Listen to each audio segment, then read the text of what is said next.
அனைவருக்கும் வணக்கம். இன்னைக்கு நம்மளோட நடப்பு அரசியல் நிகழ்வுகளை பத்தி பேசுறதுக்காக அரசியல் விமர்சகர் திரு கிஷோர் கே சுவாமி அவர்கள் இணைஞ்சிருக்காங்க. அவங்கள வரவேற்போம். வணக்கம். வணக்கம்.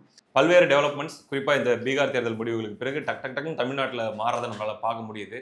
அடுத்தடுத்த சந்திப்புகள் நிறைய நடந்துட்டு இருக்குது. அது வெளிப்படையாகவும் சொல்லப்படுது. நேற்று ஒரே நாளில் சொல்லணும் அப்படின்னா வாசன் அவர்கள் எடப்பாடி பழனிசாமி அவர்களை சந்திச்சிருக்காங்க. அதே போல் ஆர்பி உதயகுமார் அவர்கள் பிரேமலதா அவர்களை சந்திச்சிருக்காங்க. ரெண்டுமே மரியாதை நிமித்தமான சந்திப்பு அப்படிங்கிற மாதிரி சொல்லப்பட்டாலுமே கூட அரசியல் இல்லாமல் இருக்க வாய்ப்பே இல்லை அப்படிங்கிறது தான் நம்மளால புரிஞ்சிக்க முடியுது. என்ன நடக்குது என்டிஏ கூட்டணிக்குள்ள? இல்லை, உதயகுமார் பிரேமலதா அவங்கள சந்திச்சதுன்றது ஒரு மரியாதை நிமித்தமானது தான். அதுக்கு மேலே ஒரு அரசியல் கலரை சாயம் பூச முடியாதுன்னு வச்சுக்கோங்க. ஏன்னா அவங்க ரொம்ப தெளிவாக சொல்லிட்டாங்க. ஜனவரி 9 அவங்களுடைய முடிவை தெரிவிப்பாங்கன்னு சொல்லிட்டாங்க. அது மட்டும் இல்லாமல் பிப்ரவரியில் நமக்கு தெரியும் ராஜ்யசபா இது வருது. ஸோ ஒரு சீட்டு அப்படின்றது அவங்களுக்காக ஒதுக்கப்பட்டிருக்குன்றதை ஏற்கனவே அதிமுக அறிவிச்சிருச்சு. லைனில் திமுக இதுக்கு கவுண்டர் ஆஃபர் ஏதாவது கொடுக்க போகுதா அப்படின்றத நம்ம பொறுத்திருந்து பார்க்கணும். அதுதான் அவங்க பார்த்துட்டு இருக்கிறதுனால தான் கொஞ்சம் தள்ளி போடுறாங்க. அது பார்த்துட்டு இருக்காங்கன்றதோட நீங்கள் இன்னொன்று பிரேமலதா விஜயகாந்த் அவர்களுடைய இடத்துல பொருத்தி நம்ம பார்க்கணும். அதான் சொல்றேன். எனக்கு அதிமுக மேல பிடிப்புங்க. திமுக தோக்கணும்னு நம்ம நினைக்கலாம். ஆனா நீங்க பிரேமலதா விஜயகாந்தோடைய இடத்துல நீங்க பொருத்தி பார்த்தாதான் யூ ஆர் அனலிஸ்ட். சரியா? அப்படி பார்க்கும்பொழுது அவங்க கட்சி அவங்க உயிர்ப்புடன் வச்சிருக்கணும்ல. அவங்க கட்சி அவங்க உயிர்ப்புடன் இருக்கணும்னா எப்படி வைக்க முடியும்? அவங்க தொண்டர்கள் எப்படி உற்சாகப்படுத்த முடியும்? அவங்கள சுத்தின ஒரு ஹைப்பை முதல்ல கிரியேட் பண்ணணும் இல்லையா? அது மட்டும் இல்லைன்னா இப்போ கேப்டன் விஜயகாந்த் இல்லை.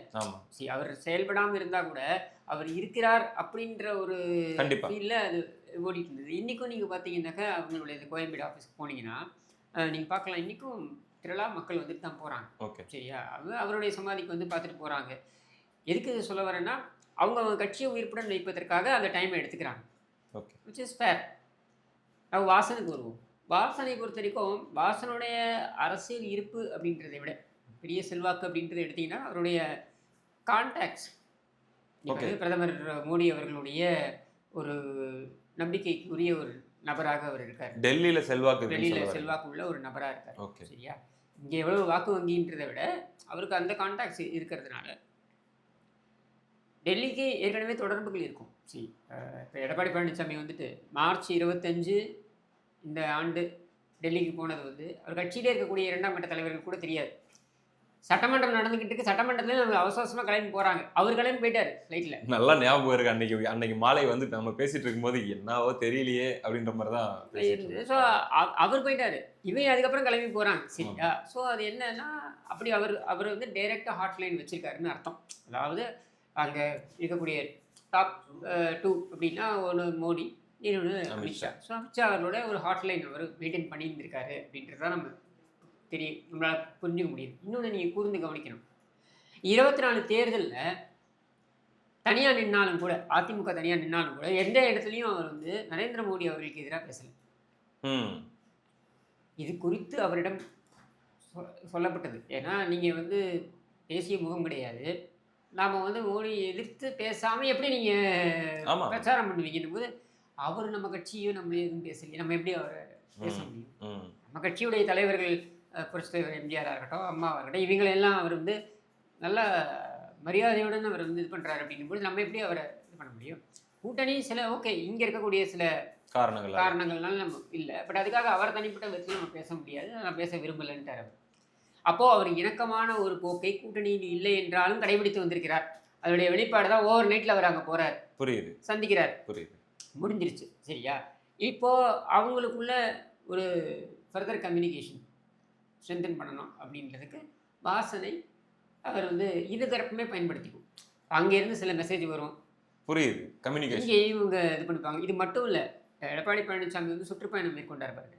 இது ஒன்றுத்தையும் கூர்ந்து மத்திய உளவுத்துறை ரிப்போர்ட்டில் அனுப்பிட்டே இருக்கு அங்கேயா அமித்ஷா அவர்களுக்கு. சரியா? இதெல்லாமே கோஆர்டினேட்டட். இவர் இந்த சுற்றுப்பயணம் இந்த டைமில் மேற்கொள்ள போகிறார் அப்படின்றதும் கோஆர்டினேட்டட். எல்லாமே டெல்லிக்கு தெரிந்து தான் நடக்குது. சரியா? இதுதான் அவருடைய பின்னால் இருக்கக்கூடிய விஷயங்கள். அதில் வாசனுடைய சந்திப்பு முக்கியத்துவம் வாய்ந்தது. ஏன்னா அதே சமயம் அன்புமணி அவர்களுடைய அணியைச் சேர்ந்த எம்எல்ஏ சந்திக்கிறார் போயிட்டு எடப்பாடி பழனிசாமி. சரியா? ஸோ இது எல்லாமே இதுவும் நேற்றே தான் நடக்குது. நேற்றே நடக்குது. அப்போது there is a synchronization அப்படின்றது நம்மளால புரிஞ்சுக்கலாம். இந்த ரிசல்ட்டுக்கு பிறகு இது எல்லாமே வேகம் எடுக்குது இல்லையா? ஆமா, ரிசல்ட்டுக்கு பிறகு வேகம் எடுக்குது. இன்னொரு ஒரு விஷயம் இருக்கு, எல்லாரும் மறக்கிறாங்க. நான் அப்போதுலேருந்து சொல்லிட்டு இருக்கேன், எங்களுடைய வீடியோலையும் நான் பதிவு பண்ணிட்டு வரேன். நவம்பர் எண்டில் நிறைய பிரச்சனைகள் இருக்கு. இப்போ இருக்கக்கூடிய தலைமை நீதியரசர் அவருடைய பீரியட் முடியுது 23 ஆக்சுவலி, பட் 21 லாஸ்ட் டேன்னு நினைக்கிறேன் அவரோட ஃபங்க்ஷனிங். இப்போவே அவர் பார்த்தீங்கன்னாக்கா எவ்ரிடே உட்காரதில்லை. என்னுடைய மனுக்கு மட்டும் மனு அன்னைக்கு இருந்தார், பட் மற்றபடி ரொம்ப நிறைய வருது கிடையாது. ஸோ புதிய நீதியரசர் வராரு சூரியகாந்த், அவர் வந்து பதவி ஏற்றுக்கிறார். அதற்கப்புறம் வேகம் எடுக்கும். ஏன்னா இப்போ இருக்கக்கூடிய நீதியரசர் அவர் வந்து தப்பாக கொடுப்பாருன்ட்டு இல்லை, அவர் போகிற ஸ்டேஜில் இருக்கும்பொழுது அவர் வந்து கான்ட்ரவர்ஷியலான விஷயத்தை கையில் எடுக்கிறதுக்கு யோசிப்பார். அதனால வேண்டாம், அப்புறம் அவங்க அடுத்து வரவங்க எடுத்துக்கிட்டோம் விட்டுருவார். புரியுது. அடுத்து வரும்போது ஒரு கேஸாக வரப்போகுது. இப்போ நேற்று கூட பார்த்தீங்கன்னா செய்தித்தாளில் பார்க்குறோம், அதாவது இன்னைக்கு செய்தித்தாளில் உச்சநீதிமன்றத்தில் தள்ளுபடி ஆயிருக்குது அமலாக்கத்துறையுடைய மனு. ஆகாஷ் பாஸ்கரன் அவர்களுடைய அந்த ஆவணங்களை திரும்ப ஒப்படைக்க வேண்டும் அப்படின்னு சொல்லி ஆகாஷ் பாஸ்கரன் தரப்பு கேட்குறாங்க. அமலாக்கத்துறை வந்து அதுக்கு தடை கேட்குறாங்க.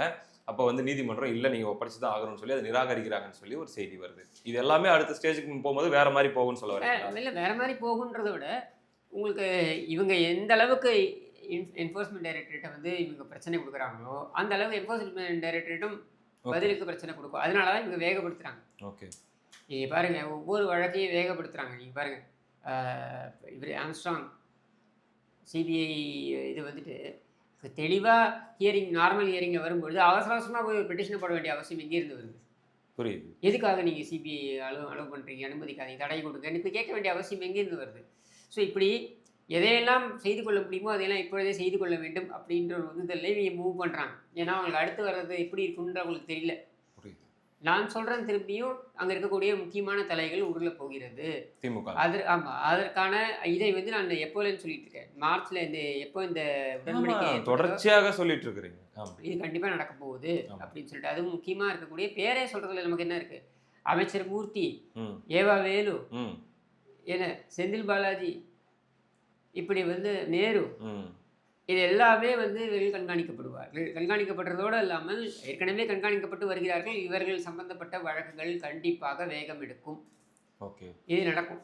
சரியா? இதை தவிர்த்து இந்த டாஸ்மாக் விவகாரமும் அடுத்த கட்டத்தை நோக்கி கண்டிப்பாக பயணிக்க போகிறது. அப்போ மேலும் சில நபர்கள் விசாரணைக்கு அழைக்கப்படலாம். ஏன் ஸ்டாலின் குடும்பத்திலிருந்தே அழைக்கப்படலாம். அது கைது வரைக்கும் போகலாம். இது எல்லாமே நடக்கிறதுக்கான வாய்ப்புகள் பிரகாசமாக இருக்கிறது. அப்படி நடக்கணுன்றது என்னுடைய வேண்டுதல், அது வேற விஷயம். பட் என்னுடைய வேண்டுதல் எல்லாம் நடந்தணும்னு அவசியம் இல்லையே. பட் நடப்பதற்கான சாத்தியக்கூறு இருக்கான்னா இருக்கு அப்படின்னு சொல்றீங்க. ரைட்டு. அடுத்ததாக இன்னைக்கு அதிமுகவுடைய கூட்டணியில் இருக்கக்கூடிய பாஜகவுடைய மாநில தலைவராக இருக்கக்கூடிய நயினார் நாகேந்திரன் அவர்கள் அவர் ஒரு ஸ்டேட்மெண்ட் விட்டிருந்தார். பொதுவாக தேர்தல் நெருக்கத்தில் கூட்டணி கட்சிகள் எப்பயுமே என்ன பண்ணுவாங்கன்னா அவங்க டிமாண்டை ஏற்றி தான் பேசுவாங்க. இன்னைக்கு நம்ம பார்க்குறோம், திமுகவுடைய அணியில் எல்லா கட்சிகளுமே எங்களுக்கு ரெட்டை இலக்கத்தில் வேணும், ஆட்சியில் பங்கு வேணும், அப்படி வேணும், இப்படி வேணும்னு பேசிகிட்டே இருக்காங்க. ஆனால் இங்கே உங்களுடைய கூட்டணியில் இருக்கக்கூடிய நயினார் நாகேந்திரன் அவர்கள் என்ன சொல்றாரு? எத்தனை தொகுதிகள் என்பது முக்கியம் இல்லை, திமுகவை இந்த தேர்தலில் வீழ்த்துவது தான் முக்கியம், அதுதான் எங்களுடைய ஒற்றை நோக்கம், திட்டவட்டமாக சொல்றாரு அப்படின்னு சொல்லி நியூஸில் வருது. என்ன அண்டர்ஸ்டாண்டிங் அது? இது வந்துட்டு தேர்தல் உடன்படிக்கை ஏற்பட்ட பொழுதே நடந்த ஒரு ஒப்பந்தம் தான். என்னன்னா இடம் வாங்குறது, இப்போ நான் 50 தொகுதிகள் 60 தொகுதி அப்படின்னு பேசலாம். சரியா? 60 தொகுதிக்கு மேலே அவங்களுக்கு ஆள் இருக்கணும். அதுதான் அங்கே நடந்துச்சு பீகாரில் காங்கிரஸ். சரியா? அது வந்து அவங்களுக்கு நல்லா தெரியும். பாஜக வந்து எப்பொழுது அதிகமாக கூட்டி வாங்க வேண்டும், எப்பொழுது அது கிடைப்பதை பெற்றுக்கொள்ள வேண்டும்ன்றது தேர்ந்த அரசியல்வாதிகள்.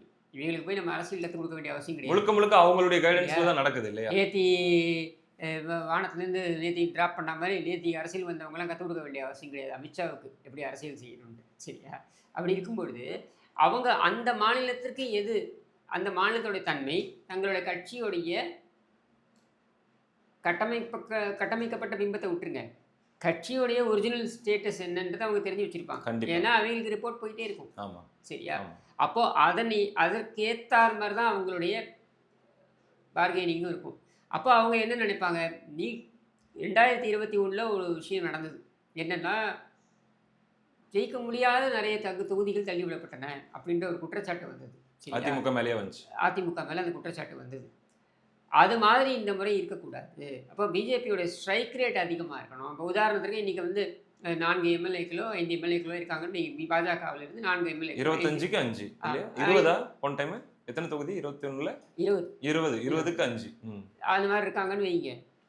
இந்த முறை வந்து அவங்களுக்கு இரட்டை இலக்கத்தில் எம்எல்ஏக்கள் உள்ளே போகணும். இதுதான் அவங்களுடைய growth எக்ஸ்பெக்ட் பண்ணுவாங்க. சரியா? அப்படி இரட்டை இலக்கத்தில் போகும்பொழுது அவங்களுக்கு ஒரு ராஜ்யசபா சீட்டு அவங்களுடைய கட்சி எம்பிக்கு உறுதியாகுது. புரியுது. இப்படி தான் அவங்க யோசிப்பாங்க. அப்படி தான் ஒரு கட்சி யோசிக்கும். அதனால வெற்றி வாய்ப்புள்ள தொகுதிகளை பார்த்து, அதாவது நல்ல வலுவா பாஜக இருக்கக்கூடிய தொகுதிகளை பார்த்து அதை சொல்லியிருக்காருன்னு கேள்விப்பட்டோம். அது இப்பவே ஐடென்டிஃபை பண்ண ஆரம்பிச்சிட்டாங்க. இப்போ வானதி மேடம் வந்து இப்போ இருக்கிற தொகுதியில் போட்டிடுறதா இல்லை வேறு கோவையிலே வேறு தொகுதியில் போட்டிடுறதா என்பதையும் பார்க்க ஆரம்பிச்சிட்டாங்க. வினோத் எந்த தொகுதியில் போட்டிடணுன்றதுக்கு அவர் ஒரு ஐடியா வச்சு அவர் மூவ் பண்ணுறாரு. இந்த மாதிரி நயினார் நாகேந்திரன் அவர் திருநெல்வேலி தான் போட்டிட்டு போகிறாரு. அதுக்கான வேலையை ஆரம்பிச்சிட்டாரு. தமிழிசை அவங்க அதுக்கான வேலையை இப்படி ஒவ்வொருத்தரும் எஸ்டி சூர்யா அப்புறம் ஒரு இதை எதிர்பார்க்குறாரு. அதனால் அவர் ஒரு இதை மூவ் பண்ணிகிட்டு இருக்காரு. இப்படி யார் யாரெல்லாம் வந்து போட்டியிடுவதற்கான அந்த தகுதிகளை பெற்றிருக்கிறார்களோ அவங்க ஒர்க் பண்ண ஆரம்பிச்சிட்டாங்க. எங்கே? ப்ரெஸ் மீட்டில் கிடையாது, தொகுதியில் வேலையை ஆரம்பிச்சிட்டாங்க. சரியா? இப்படி வேலை செய்யக்கூடிய ஒரு சூழலில் அவங்க அதிகமான எண்ணிக்கையில் எம்எல்ஏக்களை கொண்டு போகணுன்றதான் சாமர்த்தியம். எந்த கட்சிக்குமே அதுதான் சாமர்த்தியம். அதை தான் அவங்க யோசிப்பாங்க. இங்கே நீ ஆட்சியை பிடிச்சிட போறியா? புரியுது. இந்த தேர்தலில் அவங்களால அதை பற்றி யோசிக்க முடியாது. அதனால் அவங்க யோசிக்க வேண்டியது. ஏன்னா அவங்களுக்கு 2 விஷயத்தில் இது பயன்பெறும். ஒன்று என்னென்னா, இரட்டை இலக்கத்தில் அவர்களால் எம்எல்ஏக்களை வைத்திருப்பார்கள் என்ற நிலையில் ராஜ்யசபா ஒரு சீட்டு அவங்களால சூஸ் பண்ண முடியும். 1. 2வது 2029க்கு அவங்களால இந்த எம்எல்ஏக்களை வைத்து பலம் பொருந்திய ஒரு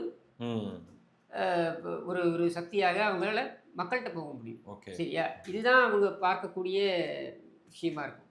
ஸோ அந்த ஃபோக்கஸை தான் அவங்க போகிறாங்க. இதை தவிர்த்து கூட்டணிக்கு யாரை கொண்டு வர வேண்டும், அதிமுகவால் யாரை அழைத்து வர முடியும், பாஜகவால் யாரை அழைத்து விட முடியும், இப்படின்றதெல்லாம் இருக்குது. இப்போ குறுக்கிட்டதுக்காக ஒன்றும் இல்லை. இப்போ அன்புமணி ராமதாஸ் அவர்கள் ஏதோ இந்த வாரத்திலே அறிவிக்கதாக இருந்துச்சு. ஆனால் சில காரணங்களுக்காக அது பிஜேபி சொல்லி நம்ம ஒன்னா சேர்ந்து பிரம்மாண்டமா அறிவிக்கலான்ற மாதிரி சொன்னதாக அது தள்ளி வைக்கப்பட்டது. உண்மையா அது? ஆமா, ஏற்கனவே அதுதான் திட்டமா இருந்தது. இப்போ ஏப்ரல் 14, 11 நினைக்கிறேன், இவர் இங்க அமித்ஷா சென்னைக்கு வந்து அந்த கூட்டணி பிரகடனப்படுத்தப்பட்டது இல்லையா? அது ஒரிஜினலா பாத்தீங்கன்னா என்டிஏ இருந்துச்சு ஃபர்ஸ்ட், அதுக்கப்புறம் தான் எடுத்துட்டு பாஜக அதிமுகன்னு வச்சாங்க. அப்பவே அது அறிவிக்கப்பட வேண்டியதுதான். அப்போ அந்த தந்தை மகன் பிரச்சனை வந்ததுனால தாமதமாச்சு. இப்போ அது சுமூகமான ஒரு தீர்வை நோக்கி கொண்டு போகணும் அப்படின்னு கூட பாஜக நினச்சிருக்கலாம். அல்லது இது 2 பேரில் யாராவது ஒருத்தர் அப்படின்ற முடிவை எடுத்துருக்கலாம். அப்படி எடுக்கின்ற பட்சத்தில் அவங்கள பொறுத்த வரைக்கும் இதை நம்ம ஒரு 2-3 கட்சிகளோட சேர்த்து வரா மாதிரி கொண்டு வந்தோம்னாக்கா அது பலம் பொருந்திய ஒரு இதுவாக இருக்கும். புரியுது அப்படின்னு கூட அவங்க நினச்சிருக்கலாம். இதுதான் அதோடைய பின்னணி தான் அவங்களோட எம்எல்ஏ வந்து சந்திக்கிறாங்க. எக்ஸாக்ட்லி. எடப்பாடி பழனிசாமி நேத்தி வந்து சந்திக்கிறாங்க. அது மட்டும் இல்லாமல் வாசன் வந்து சந்திக்கிறாரு. இதெல்லாம் அதோடைய தான். இன்னொரு செய்தியை நான் பார்த்தேன். அது சம்மந்தமாக உங்ககிட்ட கேட்டால் இன்னும் கொஞ்சம் டீட்டெயிலான ஒரு பார்வை கிடைக்கும்னு நான் பார்க்குறேன். அதாவது அமித்ஷா அவர்கள் அவர்களுடைய தொண்டர்களுக்காகட்டும் நிர்வாகிகளுக்காகட்டும் இந்த தமிழ்நாடு எலெக்ஷன் ஒர்க் அப்படின்னு வரும்போது பட்டியல் சமூக தலைவர்கள், அது 1000 பேர் இருக்கக்கூடிய தலைவராக இருந்தாலும் சரி, அல்லது வந்து இன்னும் சின்ன அமைப்பாக இருந்தாலும் சரி, பட்டியல் சமூகத்தை சார்ந்த தலைவர்கள் எல்லாரையும் உள்ளே கொண்டு வாங்க. இப்போ நமக்கு வந்து ஏற்கனவே இப்போ என்டிஏ கூட்டணியில் அவங்க சொன்னாங்கன்னா எப்படி இருப்போம், இப்போ ஜான் பாண்டியன் இருக்காரு, கிருஷ்ணசாமி இருக்காரு அப்படிங்கிற அளவுக்கு தான் நமக்கு தெரியும். அதுக்கும் அப்பாற்பட்டு இருக்கக்கூடிய பட்டியல் சமூக ஆளுமைகளை உள்ள கொண்டு வாங்க அப்படின்னு சொல்லி சொன்னதாக ஒரு செய்தி பார்த்தோம். எதுக்காக இது இந்த அளவுக்கு ஃபோக்கஸ் பண்ணுறாங்க? ஏற்கனவே நீங்கள் ஓபிசியோடைய வாக்காளர்கள் எடுத்துக்கிட்டீங்கன்னா அவங்க வந்து 2 பக்கமும் பிரிஞ்சிட்டாங்க. அதிமுக திமுக இந்த இதில் வந்து அவங்க பிரிஞ்சிருக்காங்க.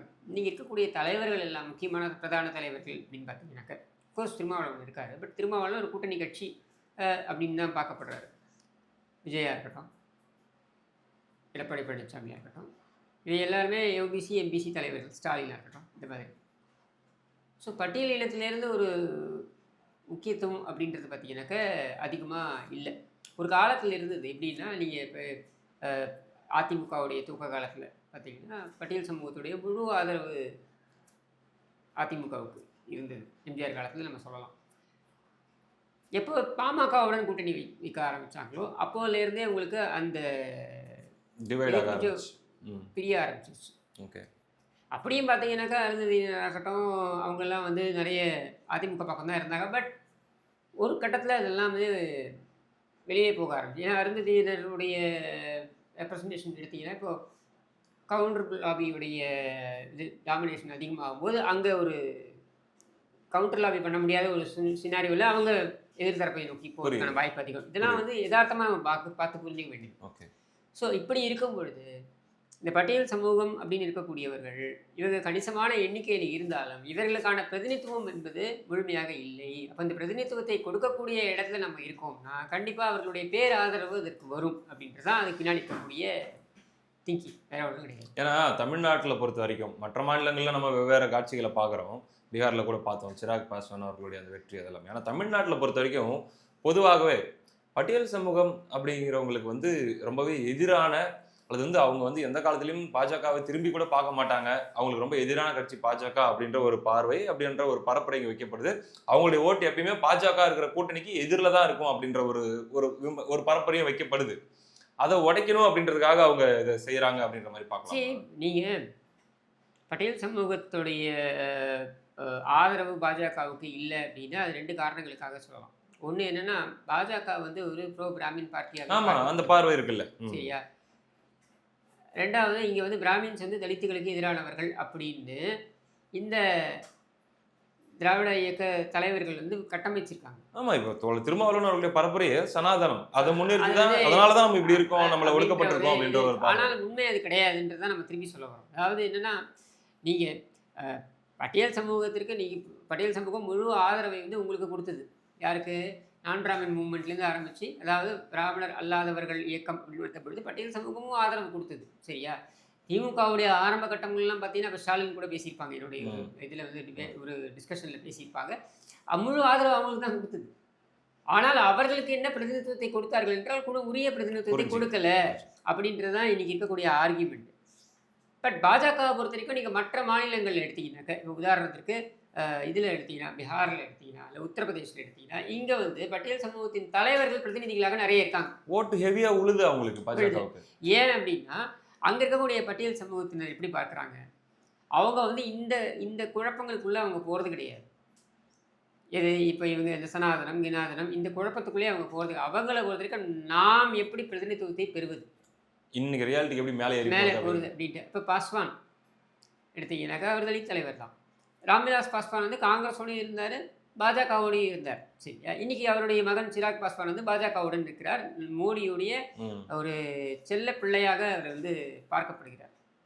அப்படி இருக்கும் பொழுது அவங்க வந்து என்ன பண்ணுறாங்க, இப்போ பாஸ்வான் பின்னால் போய் நம்ம நின்னோம்னா, அதாவது சிராக் பாஸ்வான் பின்னால் நம்ம அணி திரண்டோம்னா நமக்கான உரிய பிரதிநிதித்துவம் கிடைக்கும், நமக்கு அதிகாரத்தில் இடம் கிடைக்கும் அப்படின்ட்டு தான் அவங்க பண்ணுறாங்க. இப்போ பாருங்கள் பீகாரில் 19 அவங்களுக்கு அந்த அதிகாரம் இது இருக்குது. இப்போ 2020 பார்த்தீங்கன்னா சிராக் பாஸ்வான் தனித்து விடப்பட்டார்.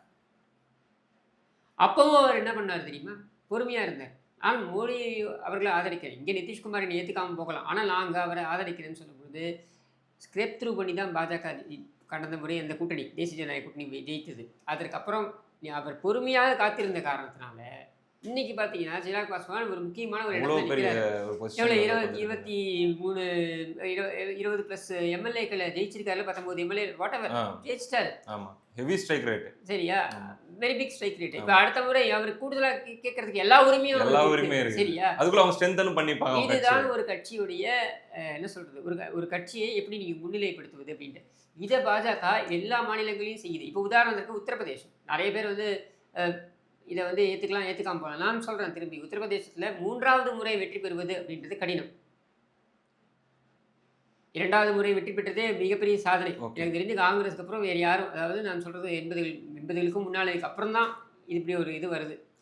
ஒரே முதல்வர் 2 முறைன்றது நடந்ததே கிடையாதுன்ற ஒரு சூழல் அப்படின்ற ஒரு நிலையில் தொடர்ந்து 2 முறைன்றது அப்படின்ற ஒரு சூழலில் நீங்கள் 3வது முறை பாஜக வெல்ல வேண்டும் என்றால் கண்டிப்பாக அவர்கள் மாயாவதி, என்னுடைய கணிப்பு மாயாவதி அவர்களே அவங்க வந்து கூட்டணிக்குள்ளே சேர்த்துக்கணும் அப்படின்றது. அப்போ அங்கேயும்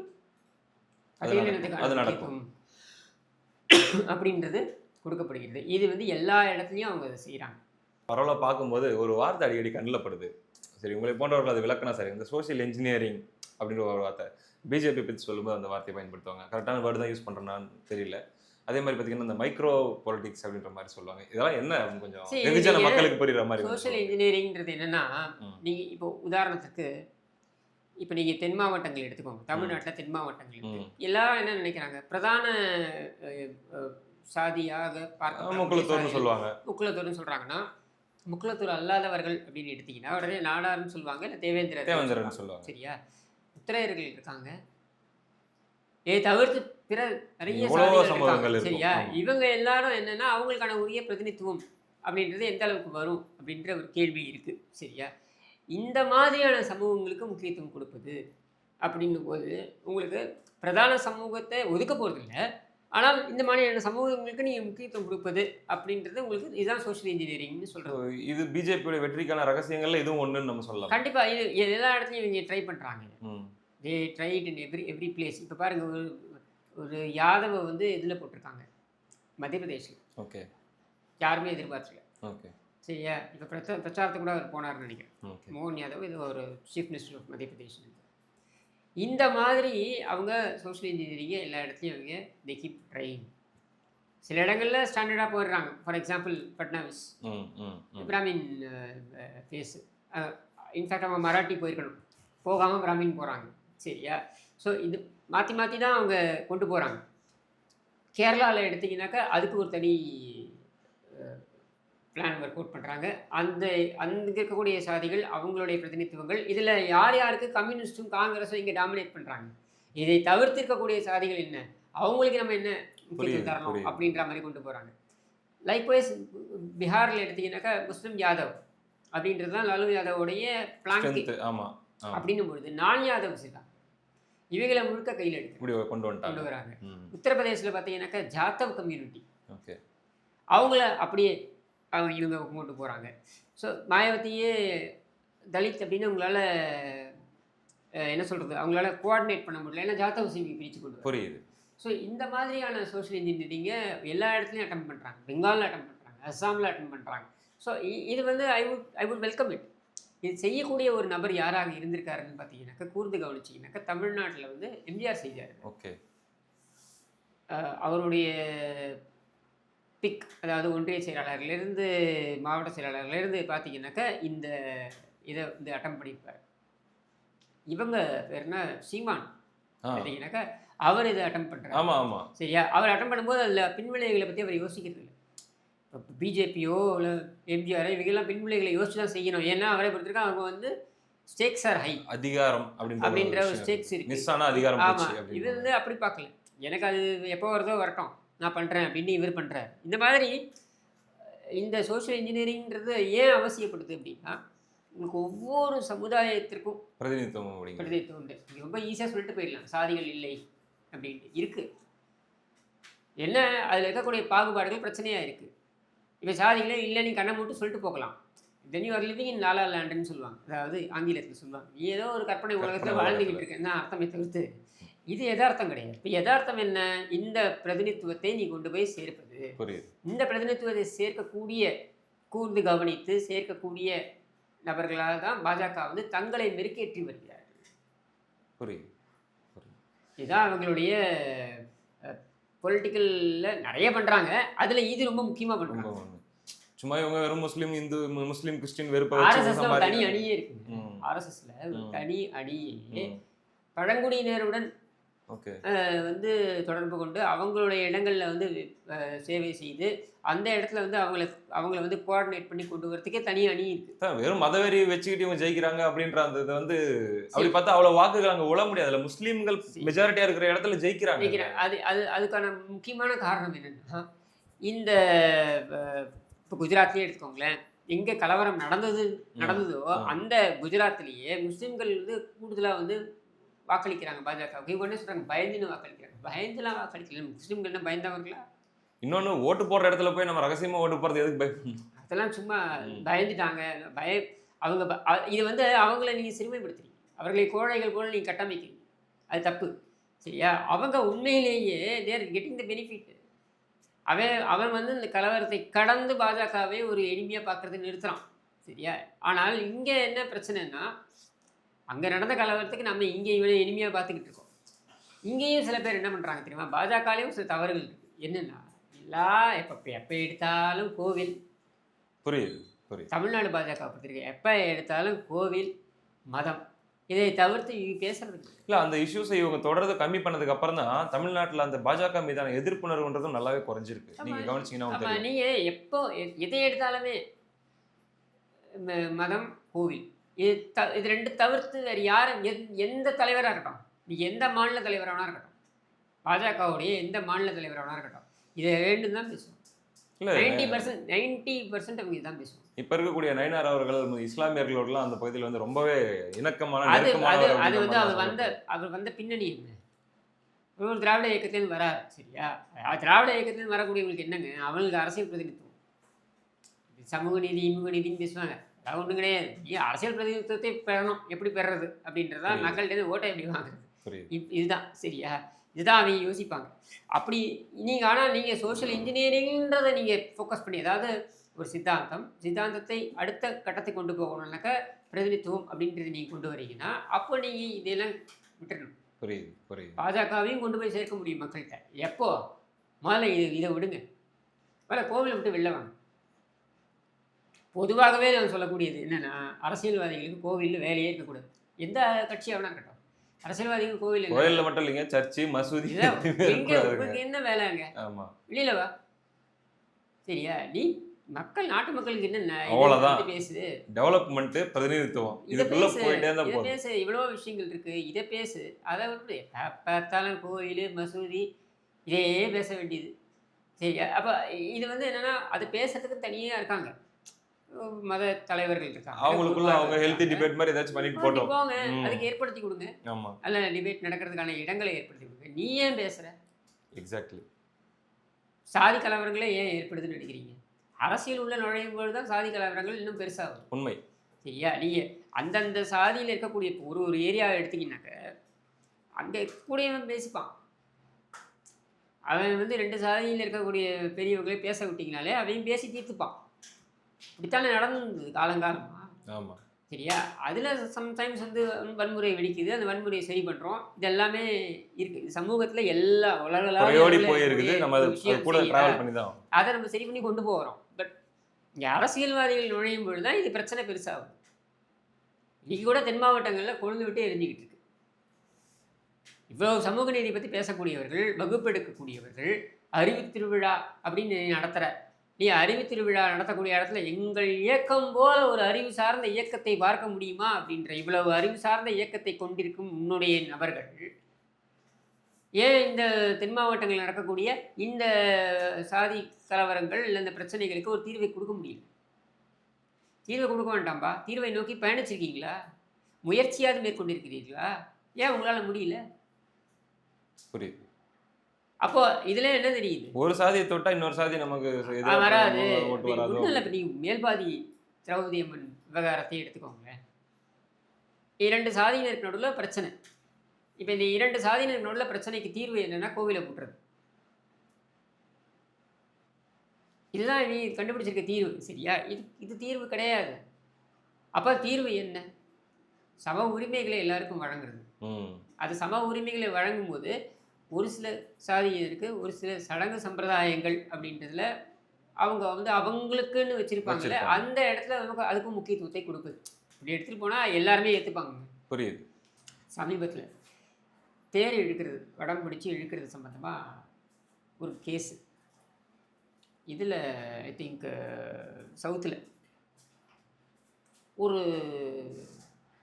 வன்னியர் சமூகத்தை சேர்ந்த ஒரு பெண்மணி அவங்க தான் கேஸை போடுறாங்க. என்னென்னு போடுறாங்க தெரியுமா? எல்லா சாதி ஆட்களும் வந்து வடம் பிடிக்கணும் அப்படின்ட்டு. அவங்க கம்யூனிட்டிக்குள்ளேயே சண்டை வருது, கோவம் வருது, நீங்களே தள்ளி வைப்பேன்னு மிரட்டுறாங்க. ஆனாலும் அவங்க போடுறாங்க இந்த கேஸை. சரியா? போட்டு அவங்க ஜெயிக்கிறாங்க. அவங்க கம்யூனிட்டிக்காரங்களையும் கன்வின்ஸ் பண்ணுறாங்க, இவங்கள்ட்டையும் பேசுகிறாங்க. அப்போ பாருங்கள் எவ்வளோ பியூட்டிஃபுல்லாக அந்த மக்கள் எப்படி இருக்காங்கன்றது பாருங்கள். இந்த மக்கள்கிட்ட உண்மையிலேயே கசப்பு தான் அந்த மக்கள் நல்லிணக்கம் இருக்கு. என்ன ஊதி விடாம தானே போதும். அந்த மக்கள்கிட்ட போய் பேசும்பொழுது தேவேந்திர சமூகத்து மக்கள் சொல்கிறாங்க, எங்களுடைய தெருக்கள் வழியாக வரும்பொழுது நாங்கள் வடம் பிடிக்கணும். அவங்க தெருக்கில் அவங்க பிடிக்கட்டும், நாங்கள் அங்கே போய் போட்டி போடணும், அவங்களுக்கும் வடம் பிடிக்கிறதுக்கு உரிமை இருக்குன்ட்டு. இந்த விட்டு கொடுக்குற மனப்பான்மை இருக்கு பாரு, இது மக்கள்கிட்ட இயல்பாகவே இருக்கு. ஓகே, சரியா? இதை வந்து வளர்த்து விடுறது தான் நம்மளுடைய வேலை. அதை செய்யாமல் அவங்ககிட்ட போய் நீ இன்னும் வன்மத்தை கொண்டு போய் கொட்டுறது, இவனை தூண்டுறதுக்கு அவனை, அவனை தூண்டுறதுக்கு இவனை, இதுதான் நீங்கள் பிரச்சனைக்கான பெரிய காரணம். இது வந்து நம்ம சொல்லுவோம், நம்முடைய முன்னோர்கள் தலைவர்கள் அவங்கெல்லாம் வந்து என்னதான் பெரிய தலைவர்களாக இருந்தாலும் அவர்களும் சராசரி மனிதர்களாக அந்த நேரத்திற்கு ஏற்ற அரசியல்வாதிகளாகத்தான் இருந்திருக்கிறார்கள். இதான் உண்மை, ஒத்துக்கிட்டு தான் ஆகணும். சரியா?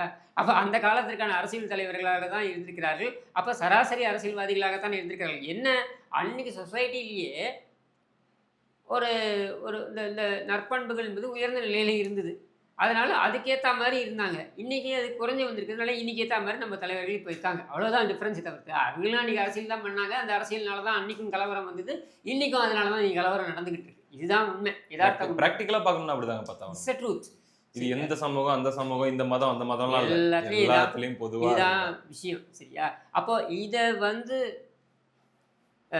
ஹேண்டில் பண்ணுறதுக்கு அப்புறம் இப்போ உள்ளபடியே இப்போ என்ன கேட்டிங்கன்னா, எனக்கு பாஜக முன்வைக்கின்ற இந்த மதவாதம் எனக்கு சுத்தமாக எனக்கு எல்லாம் உடன்பாடு கிடையாது.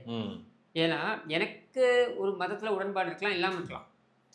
ஆனால் அந்த மதத்தை பின்பற்றதுக்கு அவங்களுக்கு உரிமை இருக்குல்ல. சரியா? இதுலேயும் எனக்கு உடன்பாடு கிடையாது. இந்த பக்கம் இன்னொன்றுத்துலேயும் எனக்கு உடன்பாடு கிடையாது. என்னென்னா, இந்த மதச்சார்பற்ற அப்படின்ற பேரில் ஒரு போலி வேஷத்தை போட்டுக்கிட்டு கஞ்சி குடிக்க போகிறது, இதுலேயும் எனக்கு உடன்பாடு கிடையாது. சரியா? இது ரெண்டுத்துலையுமே எனக்கு உடன்பாடு கிடையாது. அவன் உரிமை அவனுக்குன்னு விட்டுட்டு நீ போயிட்டே இரு, உனக்கு என்ன வேலை அங்கே, அவனுக்கு ஏதாச்சும் பண்ணணும்னா பண்ணிட்டு போ, அவ்வளோதான். நீ இதிலேருந்து விலகி நில்லு. அதுதான் ஒரு ஸ்டேட்ஸ்மேனுக்கு அழகு. அதை செய்யறதுக்கு இங்கே ஆட்கள் தயாராக இருக்காங்களா? இல்லை. ஏன்னா ரொம்ப ஈஸி இல்லை. ஒருத்தனை தூண்டி விட்டு அதில் வந்து ஒரு இதை பேசுறது, விஷமத்தனமாக பேசுறதுன்றது ரொம்ப ஈஸி. மக்களை போலரைஸ் பண்ணுறது ரொம்ப ஈஸி. ஏன்னா உணர்வு பூர்வமாக மக்கள் இருக்கும்பொழுது அவங்களோட உணர்வை தூண்டுறது ரொம்ப ஈஸி. அந்த உணர்வுபூர்வமாக இருக்கக்கூடிய மக்களை பக்குவப்படுத்துவது அப்படின்றது ரொம்ப கஷ்டம். அதை செய்வதற்கு இங்கே நிறையவே கிடையாது. இதான் உண்மை. புரியுது. ரொம்ப நேரம் உங்களுடைய நேரத்தை செலவு பண்ணி உங்களுடைய கருத்துக்களை எல்லாம் பகிர்ந்து கொண்டதுக்கு ரொம்ப நன்றி.